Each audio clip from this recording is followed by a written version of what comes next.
Hello mga igsoon, kuda ni Kristo, mayong adlaw kaninyong tanan.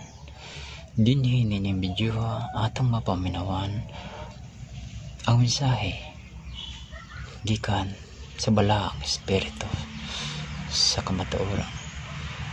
Aning nga migamit usa ka tawo aron atong madungog ang nahuna sa espiritu.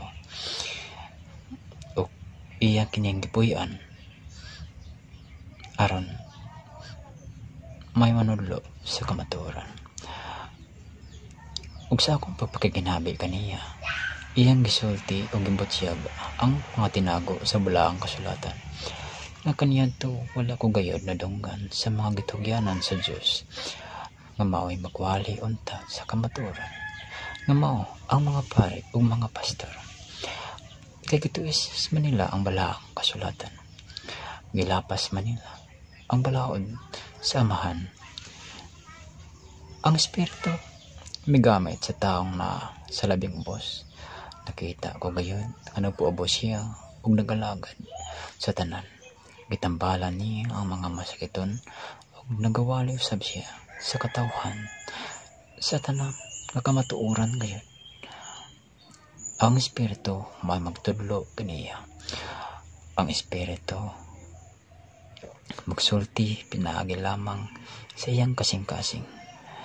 Dili na kinahanglan na magtuon pa siya sa tawhanon nga pagtuon. Kaya ang espiritu naman ang mao'y magtudlo niini. Kay dili niya kini mabuhat kun wala ang espiritu. Kung dili usab siya mahimong pare dinhi sa kalibutan. Kaya naa na may anino sa tinuod ng mga pare nga maghalad lamang og bata og piyang nga mananap aron atong masabtan kining tanan. Kung nagbasa ka mo sa balaang kasulatan, mahimo ninyong basahon ang sulat ni San Juan 14. Gisaad ang Espiritu Santo. Ug ang kaduha ana mabasa sa Juan 16. Ang buhat sa Espiritu Santo. Ang Espiritu mao ang iyang abyan ato kanang mabasa sa katapusang panid sa ubos sa balaang kasulatan. Ana diha ang tanan aron atong masabtan kining video. Buot na gayud sa Espiritu nga isulti ang kamatuoran sa tibuok kalibutan. Kaya nag-ingon gayud siya nga hapit na siya mubalik o mubalik na siya sa dili madugay. Kaya ang kamatuoran man gayud mamay maghatag ka natong kagawasan. Ug karon awahakon ko kamong tanan mga igsoon nga atong paminawon ang mensahe sa espiritu sa kamatuoran. Kay alang kini kanatong tanan labi na niya adtong wala gayud nakahibalo sa kamatuoran bahin sa balaang kasulatan. Ato paminaw.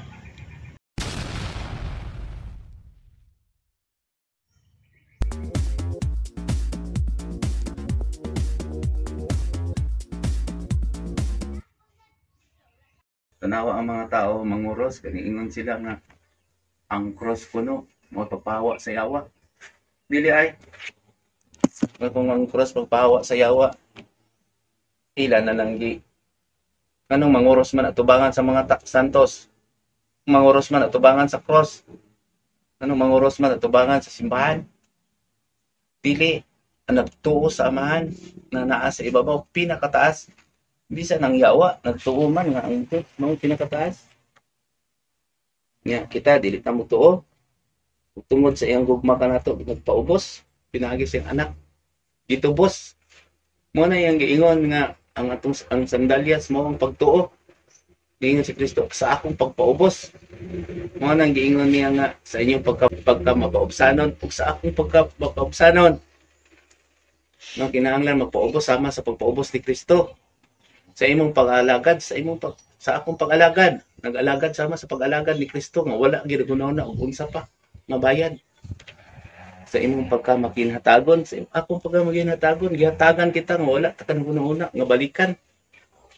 Yang unang ingon na sa balaang kasulatan. Unya man sa sundan ninyo ang akong cross. Sa may cross niya, kita kay hakog ang tao. Mapahitason, dili magpaubos. Mo nang gikalutan niya sa sumbingay. Kalutan ako ni amahan. Muna man na sa balaang kasulatan. Paabota amo inig abot kay niingon man siya. Wala kanina munga ning parasa ako kining putlon. Unya niingon siya ayaw sa amo paabota ni sa isa ka tuig. Kay kung dili pa ni mamunga ako siyang ihatag kani putlon kay ako pa ning kautan ug gabunuhan. Sama siyang giingon dili siya malipay sa taong daotan nga patyon. Magpakakabos siya, magpaulipon. Amo na yung giingon siya sa inyong mga bangkete, sa inyong kumbira. Aduna kamoy gisilbihan. Asa ang labing labaw ang gisilbihan ba? O ang nagsilbi? Natural gid may ingon gisa ang gisilbihan. Nya mo na nangutan si Sunano nagsilbi man ko kaninyo.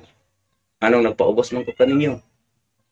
Mao na yang giingon nga ang labing dako kanako pagpaulipon nga ulipon ayaw kanunay pagsipsip sa galon. Ang tao gani nga magpailipon kadunay nagasipsip. Nagpataas ka na. Ug ang nagalon mahulga sa sulugoon. Na sa balaang kasulatan wala man na nila gisulti. Yung unsa gibuhat sa mga tao. Dituis sa mga taong walay alamag ug mabalhinon sa balaod sama sa ilang gibuhat sa mga bahin. Meaning balaang kasulatan. Sulat ka na. Ka na sa balaang kasulatan. Sulat ni Pablo nga to kay Timoteo. Ang pangulo sa simbahan. Mga nag-alagad sa simbahan. Ka Timoteo. Sulat ni Pedro. Gituis sa mga taong walay lamag. Ang katapusan sa kalibutan. Ang pagpahinumdom sa katapusan sa kalibutan. Mga kanay yung gituis kini sa mga taong wala alamag umabalhinon sa balaod. Klaro man na kayo. Apan ang gimo magud sa mga pagano sa mga taong magpakaruing magpili pabor kanila. Nan karon kung mao ka nang buhaton sa mga tao sa makasabot sa mga tao. Bisag magkanta ta. Kung sa makasabot kung putol-putulon ang pag-awit. Aduna may pamagat. Kung ikaw maglakaw sa kadala, maglukso-lukso, kasabot ka. Kasabot ka na, boy. Dili gid. Kung ikaw magtugti, may iyong pagani kag lain pa'y ato. Tao kanina imong gisulti nga sama ka nimo. Imo pagay ning respetuhan. Apan ang naa sa balaang kasulatan nganong gipuputol-putol. Kaabay nagbalaan nga magputol-putol. Niya tanawa karon ang mga Kristiyano. Tinawad ka na. Mga Kristiyano. Kaya kugman ang mga tao. Mukaon man yun sa gibawal sa amahan. Kanunay man nagpataas, gigamit ang amahan. Tungod kay gitunglo nang ang tao. Itong nga nagpakanaog siya. Nga ang daan, usbon. Ug bunyagan, ang gibunyagan nga mahimong Kristohanon.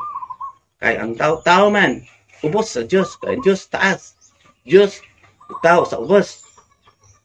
Ug kay haron ang gugma sa Dios, gipadala niya ang iyang bugtong anak. Nga mahimong tao. Gikan sa Dios nahimong tao, nahiusa ang lawas ng espiritu. Karon mamunyag sa mga tao. Karon himuon yang Kristohanon. Kristiyano, bunyagan sa espiritu ug kalayo. Haron andamon kay siya mag-auna na didto inig abot sa panahon. Andamon sa iyang pagbalik. Kung mag-andam siya sa lawak dito sa amahan. Naman na klaro maganda sa balay sa pamaman ana ang mga lawak. Apa na iyo man si Kristo kinahanglan at tuon yun ako dito. Ang makaabot dito kinahanglang mutuman sa akong sugo. Konkreto niya. Ka sugo. Sa may sugo. Wala nagpasabot nga papa niya ang sugo ni Moises. Kung dili iya kining konkreto. Kadlo kay ang Dios ug higugma ang Dios. Sa tibok mo kasing-kasing ug una. Niya kung nahigugma ka kanako tumanak kini mga suko. Pagpaubos, pagpasaylo, higugma ang imong isig kaingon sama sa imong kaugalingon. Kung dili ka gusto nga buhaton kanimo sa imong isig kataw, ayaw buhatak kaniya. Unsa man ang mga buluhaton nga makadaot sa tao. Ayaw paghukom. Kung dili ka gusto hukman, ayaw paghukom. Kaya naghukom pag-awat man usab. Kung dili ka gustong tamayan, ayaw pagtamay. Ayaw panglibak. Ayaw pagpataas kung dili ka gusto. Ipaubos. Ayaw pagpataas. Kung sa man itong giingon ni Kristo, di ba? Ang labing dako kanako pagpaulipon. Ang labing taas kanako pag-alagad. Mo na din sa kalibutan ang gisunod sa kadaghanan mao man ang kanunay pagkamapahitason. O matuman ang nasa kabalaang kasulatan, ang unang sala mao ang pagkamapahitason. Ay kaduha ang kakog. Unya mao man kana ang truso sa atong mga mata. Unang kasagaran ang atong mga mata kay kalibutanhon kini dahil makakita tumaayog dautan. Kalibutanhon man ni kay tao man. Kaya makita sa atong mata dili makita sa kasing-kasing. Muna nga naa sa balaang kasulatan niingon siya, makita ninyo ako pinagi sa kasing-kasing. Kaya makita sa mga mata, gikita ka na sa tao ko, naa man diha ang kabalaka. Makakita sa tanan, mga salawayon. Unya, kung makita man sa mata, ipagawas ka na sa baba. Ug ibadlong na po ni Jesus. Ang magawas sa baba, hugaw. Kaya nakita ka na sa mga mata. Ang mosulod ni ini, limpyo na. Gikan sa mga baba.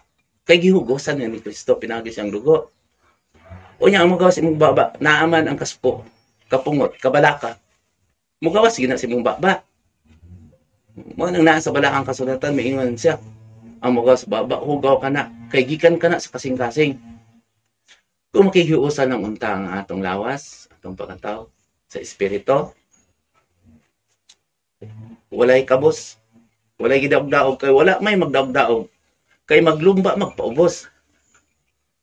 Nan kung ikaw magpaubos, ipataas mo ka sa Diyos.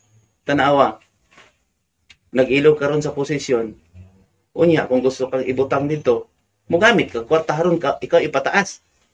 Pero kung nagpakita ka sa imong buhat, sa wala pa ka, ang tao naman nagpataas ka nimo. Mo na yung giingon sa Ginoo, pangita, aron ikaw makakaplag. Panuktok, aron ikaw pag-abrihan. Pagpaubos, aron ikaw ipataas. Kung ikaw magpataas imong kaugalingon, ipaubos man ka sa Dios. Tanawa karon ang gisunod sa kadaghanan. Mao ang espiritu nga kalibutanhon. Mao kana ang hubad sa cross. Dili sign of cross, kay ang cross tunglo ka na.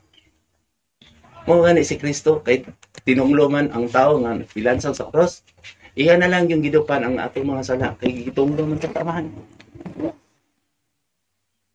Dili ang cross, dili ang sign of cross nga makaluwas. Ang makaluwas ang atong binuhatan. Ang cross nga nakabangil ka nato mao ang atong garbo. Mao kana ang truso, garbo ug kakog. Unang usahay kung magsulti na gani mo og cross, ayaw mo ingon nga ang cross mao ang kaluwasan. Mao lang gipakita ang handumanan, buhing handumanan nga si Kristo gilansang sa cross. Luoy kayo. Tinunglo siya tungod sa atong sala.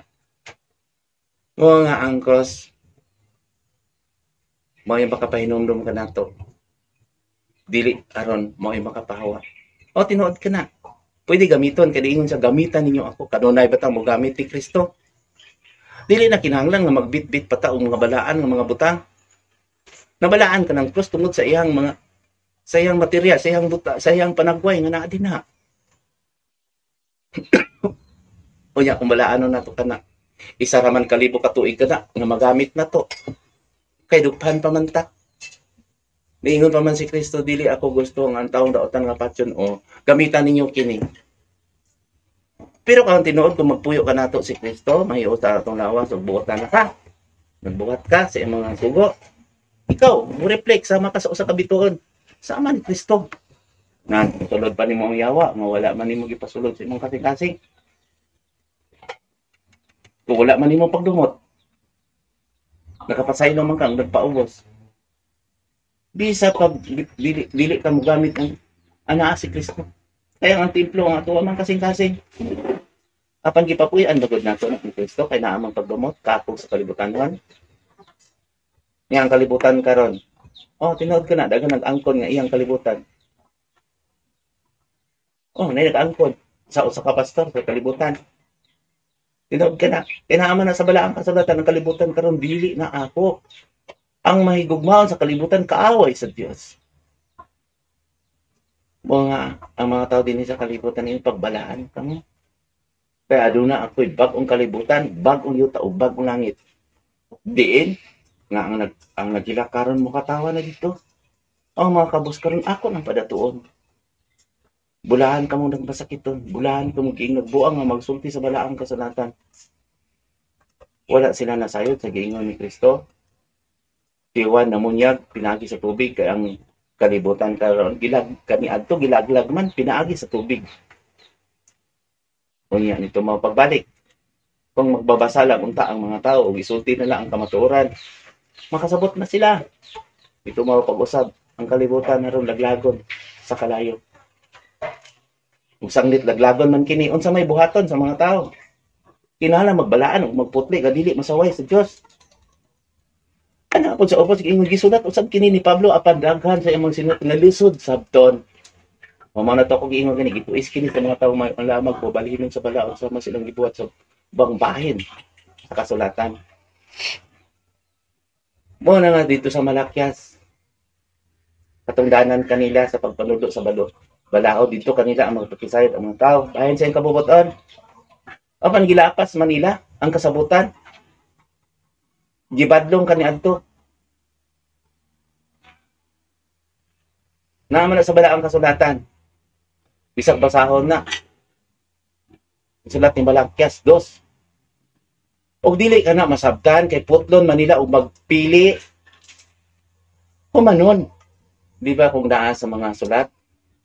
Magsulat na magyud ang pag greetings na napod ang mga pizza, pamuhatan, panimula, katawan ng liham, bating pangwakas, o ikaw mismo, mulagda o pamatuod. Apan sa espiritu, dili na kinahanglan og lagda. Isulat sa kasing-kasing. Mausap ka na. Ang balaang kasulatan. Primero, ana ang greetings. Pagdaig. Di sa mag-ampo ka pagdaig. O, matuman, bulahan ikaw. O panguman, mangayo ka. Mausan na sa sulat. Primero, pagdaig. Ug sunod, ang katunga. Isa-isa ang katunga. Paghuman, ano ang mga reflection? Ano ang pagpamalandong? Gayon, imong ipamatuod. Mo na naa sa balaang kasulot. Apan ka mo, nga nagtuon ni ini. Ipamatuod na to kung nabuhat, bagyod na to na. Kung gipuy-an, bagyod na to na. Apan mo ang gibuhat sa mga tao. Malapasan sa balahod. Dili na nila babasa kay makita man nga wala gid na buhat. Usa ka mga tao kinahanglan gyud nga magbasa. Una man na sa balaang kasulot, magkugi ka magbasa ayo pagsalig sa nagwali. Kaya sa man pakasabot niyo sa gwali kay nagwali wala pud kasabot sa giwali. Naaman gani mo ba nga ang mga mini nga magtutudlo. Magbuhat-buhat og istorya gawas sa balaod sa Dios. Aduna ba'y magbalantay sa karnero? Nga sila na hinuon ang gibantayan. Sila nagapakaon. Magunsa man ang giingon ni Jesus nga pakan ang gigutom. Paim na ang giuhaw. Laki-laki ang mga piangon. Pasudla ang mga dumudoong. Wala man pud na nasabtan. Kay ang tawhanon ni ana gipakaon sa tawhanon. Dili. Hiyo sa mang lawas sa espiritu. Kung mapakaon ka sa tawhan, pakaon pod sa espirituhanon. Ang pagkaon sa espirituhanon munang naa sa balaang kasulatan. Laki-laki ang mga putol o pagtuo, kung adunay mga problema, mawala ang ilang pagtuo. Kung anaanak kaniya ang kalipay, mawala. Sumbayan ang pagtuo. Isulti ang kamatuoran. Bibistihan nito niya, pinaagi sa pagbunyag, sa espiritu. Diba, Amahan, Anak, o Espiritu Santo. Mahimo na tang Kristiyano. Nga kanunay gihubo na to kini. Kaya dili man ta matawag og Kristiyano. Mga pagano, aduna ba'y Kristiyano nga wala na higugma og nagpataas. Bisan gani sa nag-ingon sa dili na ako igsuon ang ako. Prosos og igsuon kung wala nagatuman sa tugo sa man. Akong inahan kung wala nagatuman sa sugo sa akong. Ang tanan nga mga inahan ug igsuon nga nagatuman sa tugo sa man, iyang mga igsuon. Usab ka na.